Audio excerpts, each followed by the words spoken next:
साक्षात शक्ति स्त्री है। अगर कोई इस भाव से देखे कि स्त्री तो केवल ताड़ना, मतलब केवल गाली दे के बात करना, ऐसा नहीं। जिस घर में स्त्री का अपमान होता है उस घर का नाश हो जाता है, निश्चित हो जाता है।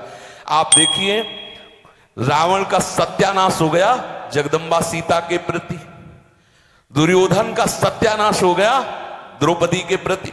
जहां स्त्री का अपमान हो जाए, अगर कोई ये समझे कि स्त्री केवल मतलब जैसा हम चाहें वैसा व्यवहार करे, तो अगर नाश ना हो जाए तो हमें बता देना, क्योंकि भगवान की वो शक्ति है। अगर उसे तुम सोचो कि हम ताड़न करें, जैसे ढोल को ताड़न करें ऐसे ताड़न करें, तो तुम्हारा नाश हो जाएगा। बिल्कुल सच्ची बात समझ लीजिए। केवल वहां दृष्टि रखने की बात कही गई है। आपका अधिकार है, आप उसकी सुरक्षा व्यवस्था में रहें।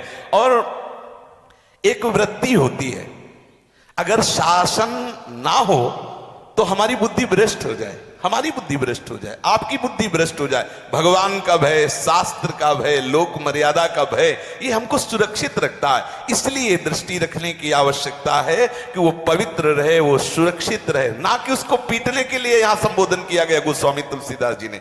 इसलिए सावधानी पूर्वक अपनी वृत्ति को पावन रखते हुए महापुरुषों के वचनों को समझने की चेष्टा की जाए। गोस्वामी जी ने जो यहाँ कहा, ढोल गवार शूद्र पशु नारी सकल ताड़ना के अधिकारी, तो ताड़ना का अलग अर्थ है, अलग अलग।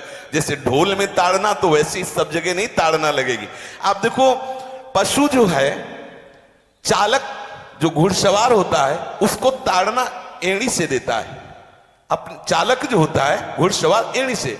किसान जो होता है वो बैल को बोलता है दाहिने, जैसे हल जोतने होता है बाएं, वो भाषा समझता है, बाएं मुड़ जाए, और नहीं मुड़ता तो पीछे अरई है एक छड़ी, उससे वो इशारा देता है, वो समझ जाता है।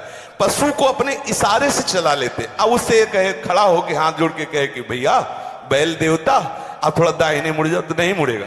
जब लगाम पकड़ी और थोड़ा ताड़न किया और बोले दाएं, तो फौरन दाहिने मुड़ गया।